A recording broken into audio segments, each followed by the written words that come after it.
Welcome back to the Shema podcast. I appreciate your listenership. I have an idea, something that I want to do on a regular basis. In every endeavor I have, any project I have, I'm always looking for ways of shortcutting my progression towards that goal.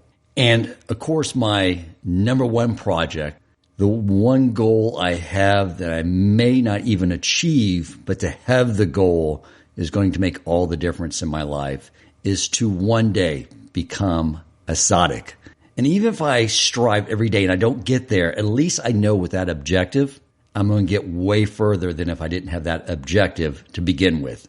And we're so fortunate as Jews because when you look at the rest of the world, the people they idolize, they're heroes. They're typically entertainers, musicians, actors, athletes.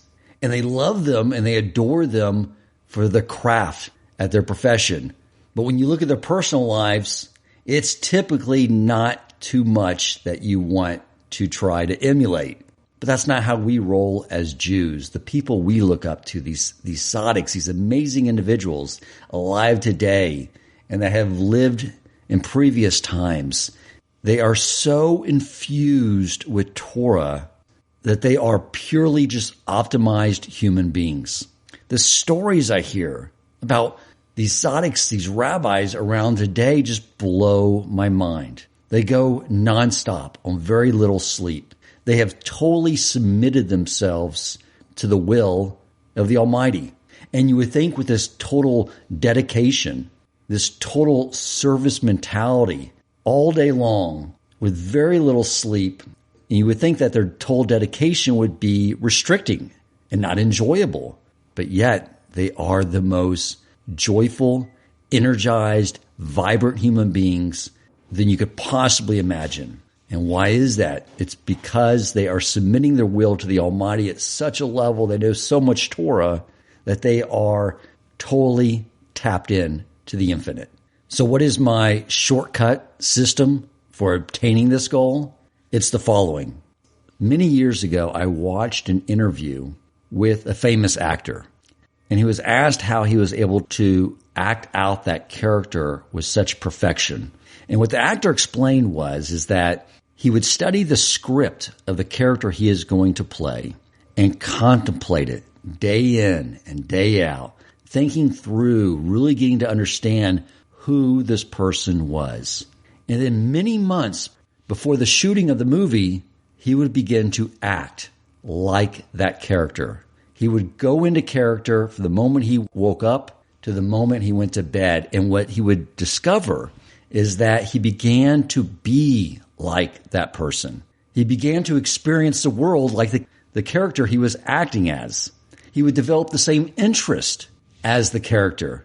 He would respond to situations like that character. He would sort of become that character.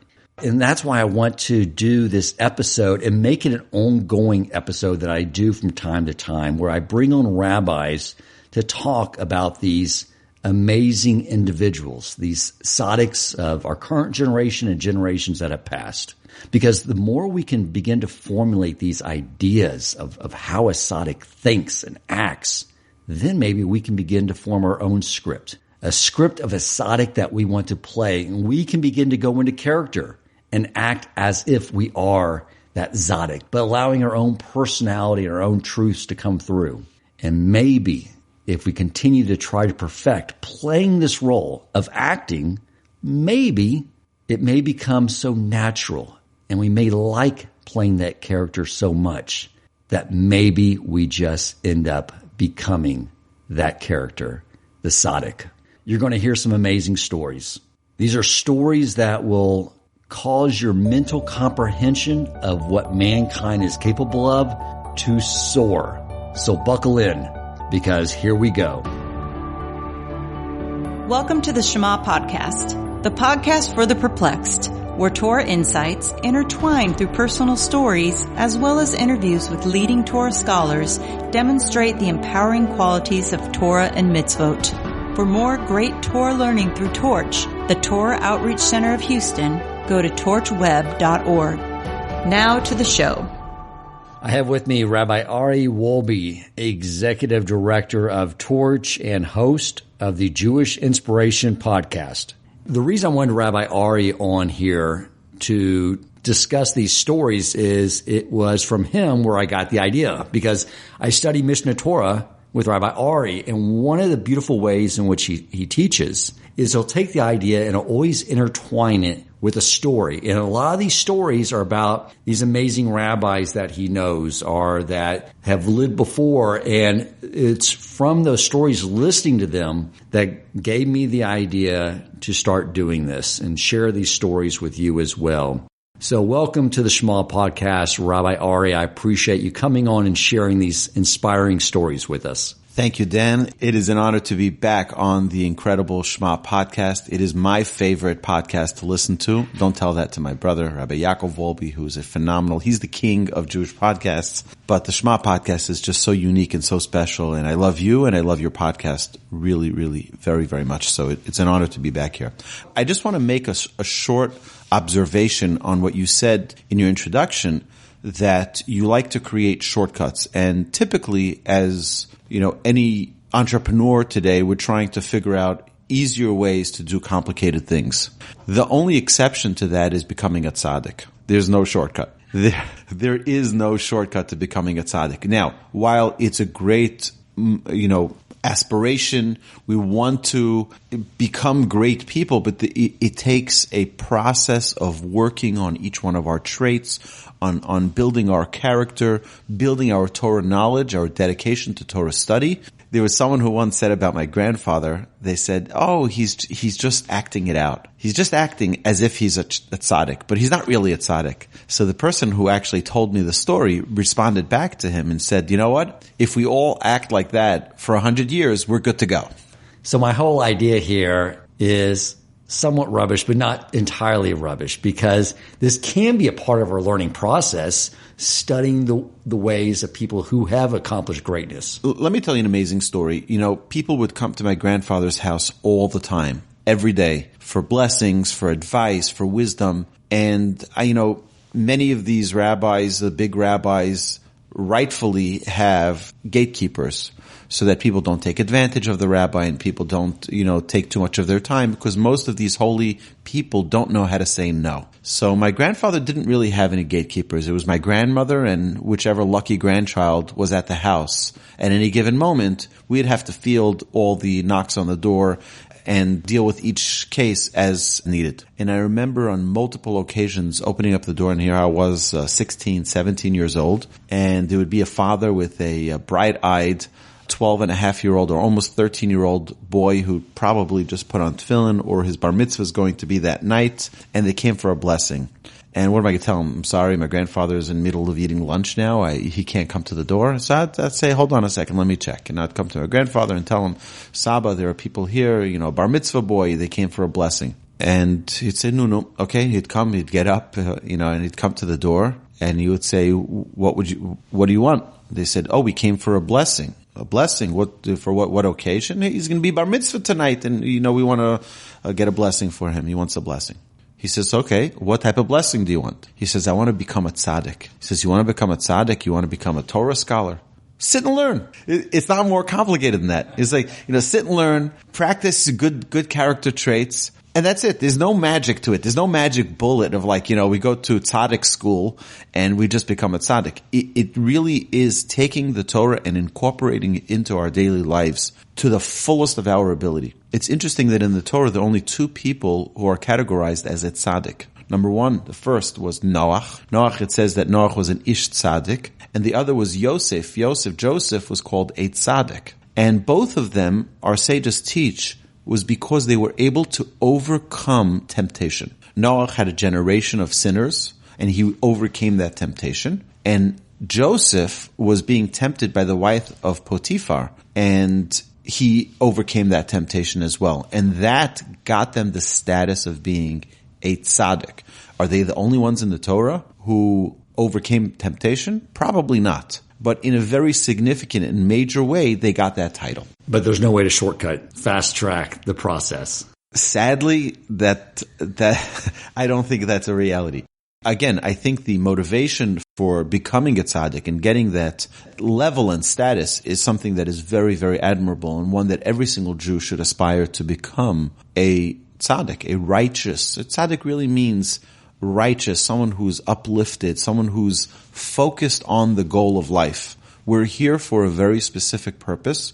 We're not here to make the most out of the material world, but rather to make the most out of the spiritual world. And it's very easy for that to get confused, even as Torah scholars or as, Torah observant Jews. It's easy to get caught up in the materialism of this world. A tzaddik is one who stays focused.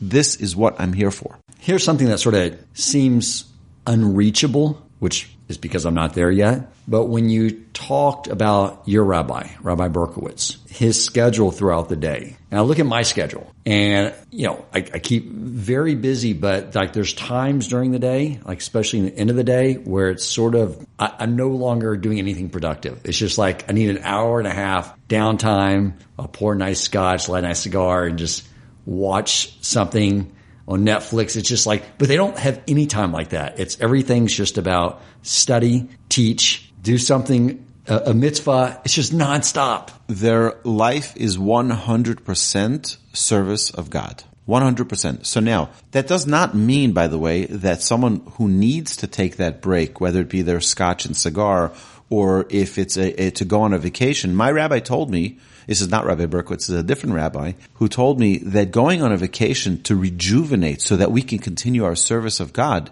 is also service of God. It means we shouldn't look at only when I'm sitting in front of my Talmud or my Mishnah or my Midrash or Rambam like we do on Tuesday nights. That's not the only time we can serve God. We can serve God when we're going to work and we're providing for our family. And we should have a consciousness that I'm doing the will of Hashem, which is why I'm going to work. I'm not going to work to make money. I'm going to work because God commands me to provide for my family. I'm going to put forward my efforts. So the more we can have this concretized into our consciousness that we are here to be servants of God to the greatest of our ability, without distraction, without interruptions. Yes, so if part of it is that now I know I need that time to just take a break so I can rejuvenate, great. But we have to make sure also that we find a wholesome way and a pure way to rejuvenate. Just because we need a break doesn't mean we should go out to places that, God forbid, are inappropriate or see things that are not appropriate. It means we have to find a way that's not going to distance us. It means we can take 10 steps forward in our learning, but then, God forbid, watch one thing that's inappropriate and remove perhaps many more steps of our spirituality. So we are the gatekeepers of our environment. We're the gatekeepers of our own spirituality. And we have to be very, very cautious that even if we're taking steps towards our becoming a tzaddik and we need a break, let's make sure that we're very cautious not to lose ground in the process. Okay. I should make sure that I don't rely on Netflix's algorithm when it makes suggestions to me for my next viewing pleasure, because I need to be the guard. Netflix is a very bad resource for our spiritual downtime.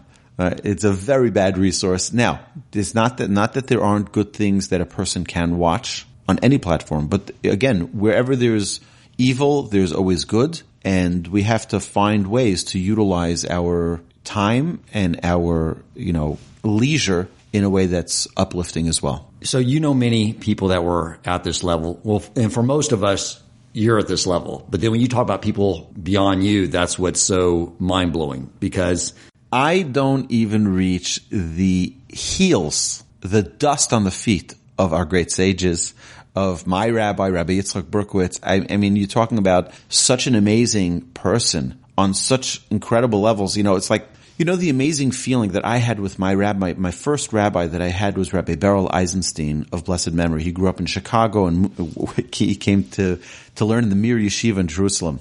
As a young student, who came from America, when you came, you didn't go back. Today students, when they go to Israel to learn, they come back for Sukkot, they come back for Passover, they come back for summer break, it wasn't the thing. You went for 5 years, you didn't see your parents.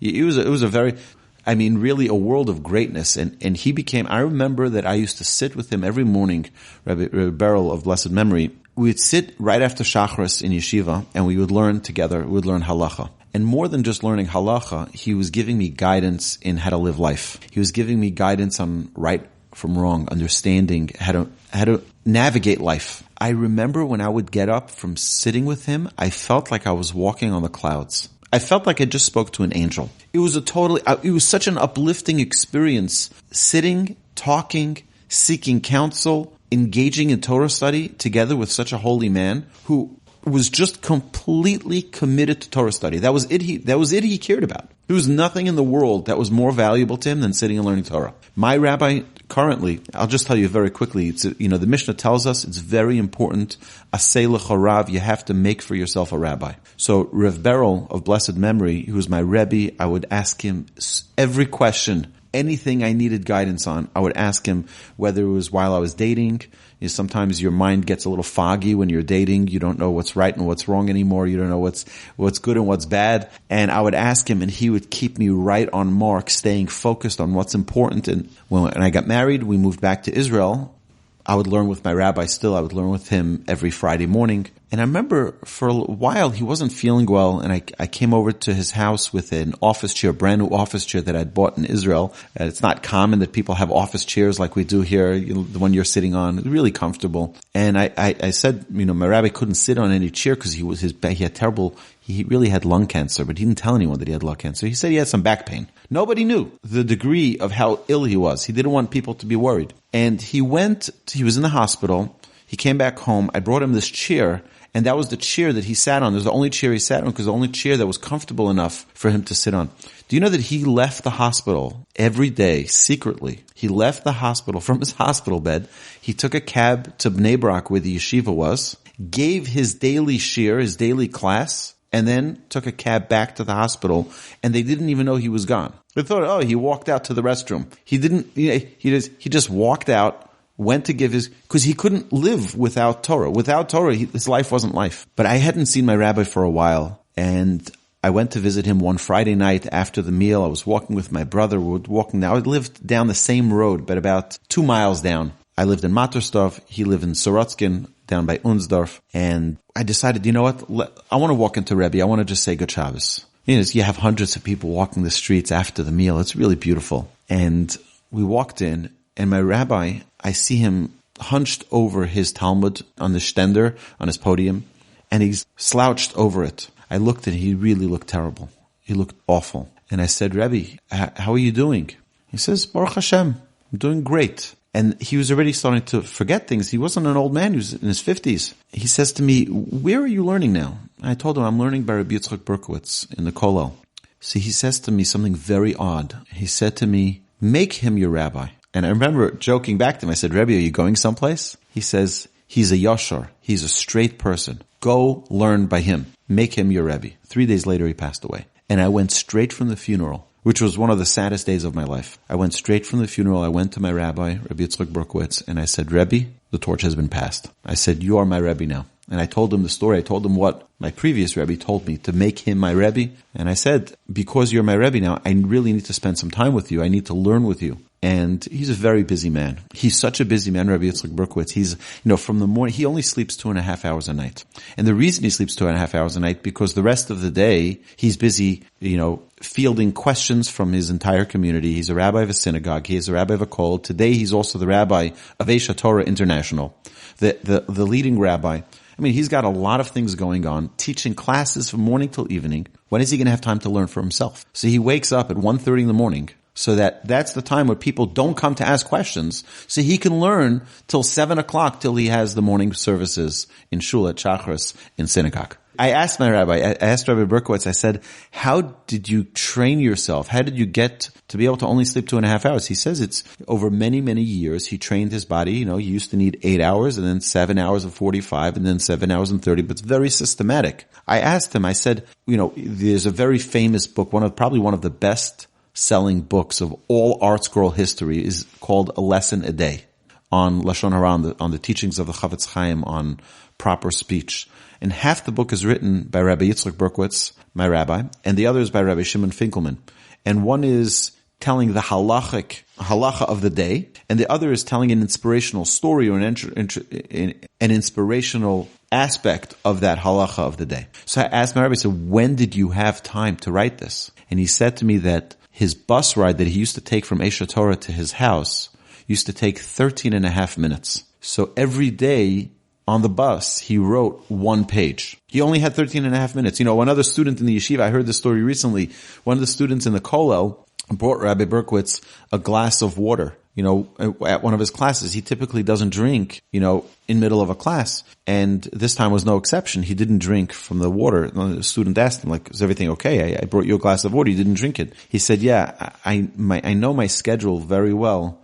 And I know that if I drink this glass of water, I'm going to need the restroom. And I don't have that time to take out of my schedule. That's how calculated every minute of his day is. And that's a real tzaddik. A real tzaddik is someone who lives his entire life with a goal, with a mission of connecting to the Almighty. Okay, so let's drill down a little deeper on this, because it does seem like when you speak about Rabbi Berkowitz, or I've listened to your brother talk about your grandfather, about how he would have his hand like on the dinner table, and if he didn't have a use for that hand, didn't serve a purpose, it stayed there. It was that calculated. And it seems at first glance, if someone's looking at this for the first time, that it seemed robotic. But it's really not the case. They're just elaborate a little more on this to give people a color of exactly what happens when someone is that calculating on how they're using their limbs and how they maximize their time. Talk a little about that.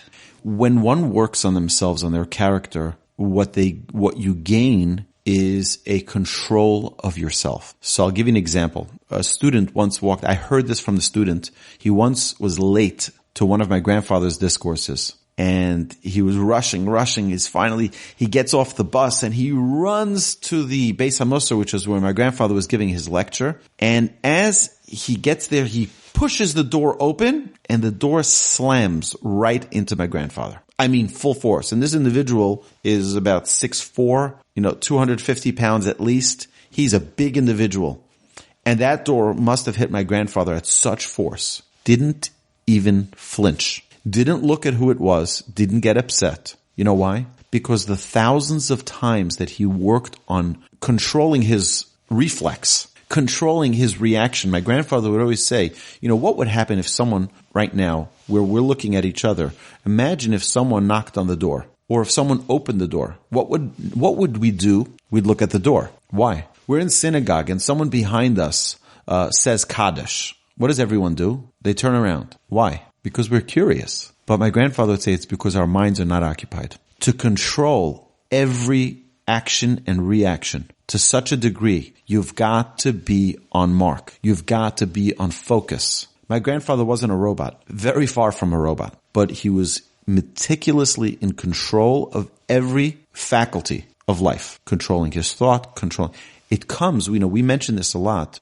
in our Musar classes in the Jewish Inspiration podcast. My grandfather would always charge us with a responsibility. Every time before a new semester in yeshiva, he would have a little meeting with all of the grandchildren, and we would, we asked him for that meeting, and we'd just give us a little bit of and he would say that in yeshiva, when he was learning in the Mir, the rabbi would say 4 times a day, overcome your impulse. I'll give you an example. Right now, to my side, I have a glass of water, and impulsively, I would just reach over and take a drink of water. You know what? I'm not going to. That type of control. 5 times or 4 times a day, overcome your will. Why? Because the more we train ourselves to overcome that impulse, the more we'll be able to control our anger. We'll be able to control getting upset about something.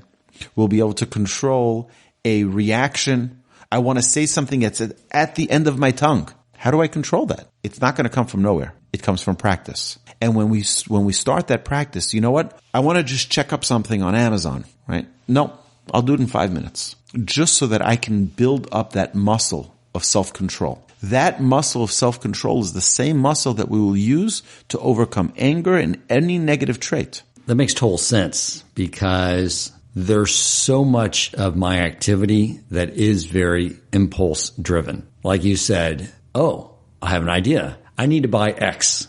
And now it's so easy because you can go to Amazon and do it. And then and then another thought will come in. You'll go to another activity. And it really takes a lot of effort just to block everything out and focus on whatever's in front of you at that moment. I think we need that more than ever now. We're more tempted now to, especially with smartphones, that going in a gazillion different directions and never staying focused on what we need to be focused on in that moment.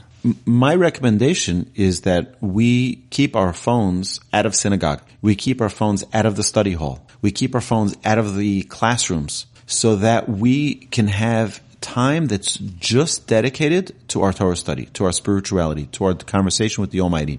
You know, my son is in yeshiva in high school here in Houston, Texas, a magnificent mesivta, which is a boys' high school. And one of the things that they have is they have these special programs for the students to learn. It's called biritzifus. Biritzifus means consecutive learning without interruption. That means they'll have an hour program or a 2, 3, 4 hour program without any interruption. That means, okay, if you need the bathroom, you go to the bathroom, but otherwise there's no schmoozing, there's no drinking, there's no eating, just ritzifos. Steady, consistent, consecutive, uninterrupted Torah study. Because our sages teach us that more than just learning a lot of Torah is learning a lot of Torah consistently without interruption that has the impact. So it's getting into a full control of our faculties that we aren't all over the place. The more you talk, the more I think about what I've learned about angels. Angels are given a mission and they do nothing but go out and execute that mission. And they're entirely focused on that. They're not sitting around the heavens, bored, playing a little poker, schmoozing and playing games. And on the way, I'll get my job done. Yeah, exactly. They're just, and it seems like what Torah does when you totally focus on it and train yourself is that you are actually beginning, that's exactly what it is you're becoming an angel. That's exactly what you are. You're serving one purpose, and that is the Almighty at all times. So this is exactly what the Talmud says. The Talmud says that if your rabbi is like an angel, ask him to teach your Torah. It's exactly the words of the Talmud. If he's like an angel, meaning he's on a direct mission, a singular mission of bringing godliness, Torah, into this world. And that's really what we're looking for in a rabbi, in a teacher, is someone, you know what, we can be living in a world. I know that my grandfather would go to in the summer, he would go for a week or two with my grandmother, they would go to Tzfat. And like this, it was nicer weather there. Jerusalem gets very, very hot. And like this, it was a little cooler climate. And they didn't have as many interruptions for people knocking on the door. And that way that was part of their service of Hashem. You can go to the Swiss Alps and that be part of your service of Hashem because you see God's glory. You see His amazing creations. That's also an obligation, by the way, is to go out and enjoy the world. It's one of the questions that after we reach our 120 and we're at the heavenly courts, they're going to ask us, I created a beautiful world. Did you enjoy it appropriately? No, why not? Oh, I was busy learning Torah. What do you mean? Why did I create the world? Why did I create such a beautiful Grand Canyon? So that you enjoy it and you see me in my creation. And if we don't, we're held accountable for that as well. That's part of Torah. But there's a balance. That's it. That's the magic word. Everything in Torah is a balance. So it's not necessarily sitting and studying Torah all day long because there are many things that are mitzvot that don't involve sitting in front of a book, like Shalom Bayit, teaching your children, being a father, visiting the sick. Well, that is Torah too. So all those things are Torah.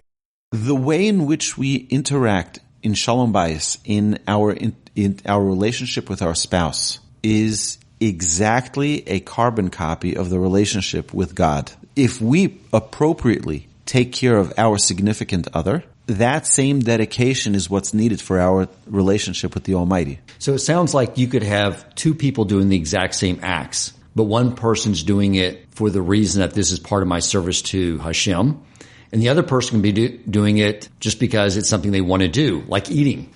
Let me give you an analogy. So two people go to the ice cream shop together, ice cream parlor.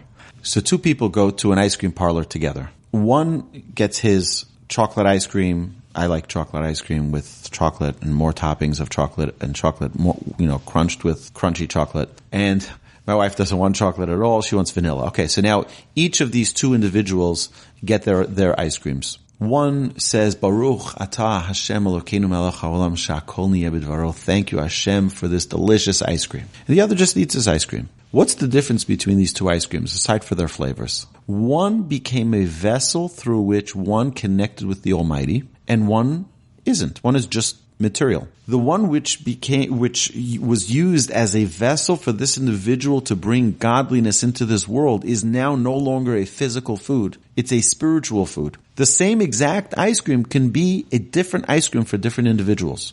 By the way, physically as well, not only spiritually. Physically, it becomes a different ice cream. You know, this whole concept of a physical world and a spiritual world is in the first verse of the Torah. First verse in the Torah, it says, Bereshit bara Elohim et hashamayim vet haaretz. In the beginning, God created the heavens and the earth. It's an amazing thing. You know what God created right in the beginning? These two forces, spirituality, which is the heavens, and the earth, of materialism. This is the struggle of life. This is the introduction to all of the Torah. The struggle of life was created right in the onset. You're either going to be heavenly or you're going to be earthly. You can't be both. You're either going to be a spiritual or a physical person. You're not going to be able to be both. Oh, but we have a physical world? Yes, exactly. You know what we're supposed to have on Shabbos? The greatest foods, not good foods, the greatest foods. You know why? Because we take that physical and we elevate it and make it spiritual. It's not separate worlds. We can make them into one, but we have to take the physical to elevate it. And not, God forbid, what sometimes people do is they take the spiritual and bring it down and make it physical. So I don't want to get into too many analogies on that, but there is this concept is sometimes people can do something wrong. They can do something terrible, but they will try to persuade themselves that it's really holy and sanctified because they found someone to give them an endorsement for it. So it can be a terrible act, but they sweeten that terrible act by saying, oh, but, you know, we're going to have a Torah class there. You know, as just to sort of appease their conscience. Because we're not supposed to live in a spiritual realm. We're supposed to be infusing the physical realm with spirituality, correct? That's what you're saying. Use the physical to become more spiritual. So yes, you know what? The Talmud says that one of the great rabbis bought a beautiful cut of meat on Sunday. He tells his wife when he gets home, he says, this is for Shabbos. And then the next day he goes back to the marketplace and he finds an even juicier piece of meat. He says to his wife, this is for Shabbos. She says, what am I going to do with what you bought me yesterday? He says, let's have that for dinner tonight. And then the next night, every day the same thing happened. It turned out that the entire week he had Shabbos. Right? The entire week, because each one he bought with the intention, this is going to be Shabbos. And the Talmud says that. Right? It became for him like a Shabbos on a Monday. He bought it with the intention of Shabbos. And the goal is not to say, well, I'm going to be completely removed. They have other religions do that. They say, oh, in order to be holy, you have to remove yourself completely from physicality. That's not our approach. No. Be physical, but elevate it. Eat the food, of course, with balance, but elevate it. Elevate yourself in the process. I want to share with you a story about Reb Shlomo Zalman Auerbach. Reb Shlomo Zalman Auerbach was such an incredibly holy man. At his funeral, I was fortunate to meet him and to be at his funeral as well. And just the smile that he had, the smile. You know, one of his students was once walking him to his house. So right before he got to his house, he fixed his tie, he brushed his hair, his beard, made sure everything. So the student said, like, are you going someplace? You're just walking into your house in a minute. He says, what do you mean? I'm going to meet the presence of God. I'm going to meet the Shekhinah. He says, what are you talking about? He says, yeah, it says that when there's love between a husband and wife, the presence of God is there. I'm going to meet my wife, so I'm going to meet the presence of God to prepare himself. So this is an amazing person, and when he was a yeshiva student, one of his friends got married. So all the guys from the yeshiva, get on a bus, and they're all going to the wedding. But Rabbi Shlomo Zalman stayed behind. And his friend said, what do you mean? Why are you staying behind? He says, because how long are we going to be at that wedding? We'll be there for 2-3 hours. He says, how much of that time will we fulfill the mitzvah of being misameach, the chatan and kala, of making the bride and groom happy? There's a special mitzvah to make a bride and groom happy. He says, how much of that time will I make that groom, our friend, happy? He says, maybe maybe of the 2-3 hours I'm at the wedding, maybe it's when I'm dancing with him for 5 seconds, I'll make him happy. Maybe. It's a chance. But 3 hours I'm going to waste on a maybe chance that for 5 seconds I'll make this groom happy. He says, but if I sit and learn now, and I learn these 3 hours, he says in 20, 30, 40 years, I'll come to a wedding for 5 minutes, and guaranteed the full 5 minutes I'll make the bride and groom happy. And if Rabbi Auerbach, it's like you talk about investments in your business, in your livelihood. People make a small investment now so that in the future it'll be worth a lot. And Rabbi Auerbach saw that as a tzaddik. He was focused on the investment for the future. If I invest these 3 hours now, in the future, any wedding he'll go to will be guaranteed bringing joy to the bride and groom. And he'll be there for 1 minute, for 5 minutes. And that we see when at a religious wedding, when a rabbi comes in, like the whole place turns around to the rabbi, and the rabbi comes in, he dances with the groom, and it makes his entire wedding. It's like, this great rabbi came to my wedding. He took time out of his day, and he was just there for 60 seconds, danced with the groom, and left. Rabbi Shlomo Zalman was making that investment to become someone who's a great person. Now, again, every person needs to make their calculations of whether or not, as a friend, should he go, should he not go. He made the calculation to become, he had 250,000 people at his funeral. I have to ask though, was the friend insulted? I'm sure the friend realized that he was dealing with someone of unbelievable greatness.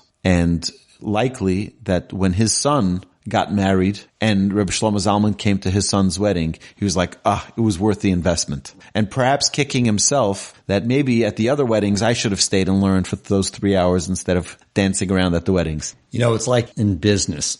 You and I were talking the other day when you were teaching me Mishnah Torah about that we should busy ourselves in Torah study like the same way someone would busy themselves in the business world. Like I'm always talking to colleagues and people on my team that work under me about productivity. Focusing, where are your efforts? When are you spending that effort? Someone asked about a data entry task. And I said, don't do that during the business day. That's an evening activity. You want to optimize your business day for interactions with others. So when it comes in the world, when it comes to business and making money, are focused in this way. They're learning how to optimize their day, how to make sure they're focusing on the most productive activities. But what I'm hearing from you is that when it comes to a Torah scholar, Tzadik, that idea of optimizing their day for maximum closeness to God is what they're doing, the same way the rest of the world, the secular world, use that same type principle for making more money. And, we don't say in our prayers in the morning, Lilmod Torah. We say La'asok b'divrei Torah, to be consumed by it, like we do our business, where, if someone's not at his shop for a few hours at night or when it's snowing like it is today in Houston, you don't see it says closed and they take down the sign and it's all over. No, it may say closed, but I'll be back at 9 a.m. A Torah scholar should never be taking down that sign. That means wherever they are, even if they're closed right now, but in their mind, he's thinking about his shop. 1 second. Is there another product I can feature? Is there another way, another angle I can sell more products tomorrow? He's thinking about it even though he's not even at his work. A Torah scholar, someone this is the prayer, what we ask God is, God, we don't want to just occasionally learn Torah and get our mind inspired, get ourselves inspired by listening to a nice lecture. We want to be consumed. Like one is with his business, thinking about a new venture, we want to be consumed by our Torah. That it should be like our business, where it's all encompassing. Wherever we go, whatever we do, we're thinking about our Torah. Rabbi, I do have to say that the way you describe learning with your rabbi, how you would always get up feeling so uplifted, that is how I feel with you when I sit and learn from you. So from my vantage point, you are on a level that I'm still striving to get to. But I think to tell these stories about your rabbis and these people I think the idea here I wanted to convey is people just to understand the capacity of man. Because I don't think most of us who grew up in the secular world especially have very low bars for what can be achieved. After the passing of Rabbi Moshe Feinstein of blessed memory, my grandfather gave a eulogy. And in that eulogy, he said, our ideas and our concepts of greatness are midget sized. We don't even have a concept of how great these sages were. It was so unbelievably great. You know, we think about the Gaon of Vilna. I mean, you're talking about just like we don't even have the words to describe his greatness. But notwithstanding that, in the beginning of Pirkei Avot, of Ethics of Our Fathers, there's a few verses that we say, and one of them is Ve'amech kulam tzadikim. Your nation are all righteous. They're all tzadikim. We have it within us. We just got to bring it out. Dan, I'd just like to add one more point, and that is that we see King David refers to the tzadikim, the righteous, as tzadik katamar yifrach, that he will sprout, he will grow and blossom like a palm tree. Of all trees, the palm tree. And if you think about it, the interesting characteristic of a palm tree is that it's very narrow and very tall, and it keeps on growing from the top. It doesn't grow on the sides, it grows up on the top. And the more you trim the old branches, new branches grow up out of the top. I think it's an amazing analogy of how the righteous are supposed to grow. The righteous don't grow from the sides, the righteous grow up. And the idea is that if you fill up a cup and pour out from the sides into other cups, the cup that you started with will soon be empty. But if you keep on refilling the cup and it pours over into the other cups, then it will never be empty. And I think that that's the second idea, is that a tzaddik is always to be refilling himself, and that overflows to his teachings, not to have a limited quantity of knowledge and then pour it all out to your students. Keep on replenishing your own wisdom. The third thing is that a righteous person, if you want to benefit from the relationship with a tzaddik, if you want to benefit from the shade of a palm tree, you have to get very close. It doesn't have a lot of shade. It's not one of those maple trees or one of those other incredible oak trees. You have to get close to the palm tree in order to benefit from its shade. And I think that these are three very fundamental principles when we understand the greatness of a tzaddik. The tzaddik is not just a resource that you can just take what you want. It's something you need to really invest yourself to become close to a tzaddik, to become close to greatness. You have to really apply yourself and connect yourself. So my blessing to you and to all of our listeners on this podcast is that we all find that tzaddik within us. We all find that righteous, holy, amazing, elevated person that we have within us, and we bring it out. We're able to make it shine, not only for ourselves, but for the entire world. And hopefully really soon, we'll be a nation of all righteous people where we're able to identify that righteousness as well. Amen. Amen. Beautiful, Rabbi. I appreciate you coming on, and although you sobered me up from a way of fast tracking the process, the overall goal is still good. I hope you continue to come on and share these stories, because the more we understand these people, the more we can try to emulate them. That will lead to the more Torah study, keeping Torah preoccupied in our minds at all times. So I hope you continue to come on the show and share these types of stories with us. It's an honor and a privilege to be on the Shema podcast, and thank you so much again, Dan, for inviting me and for being part of this amazing, amazing avenue of Torah study. Thank you, Rabbi. If you enjoyed this episode, please consider supporting Torch so they can continue to spread Torah wisdom to the world by making a donation at torchweb.org and clicking donate in the top right corner of the page. And if you would like to get in contact with our host with comments, suggestions for future topics of learning, or questions for him or his guest rabbis, you may email him at president@torchweb.org.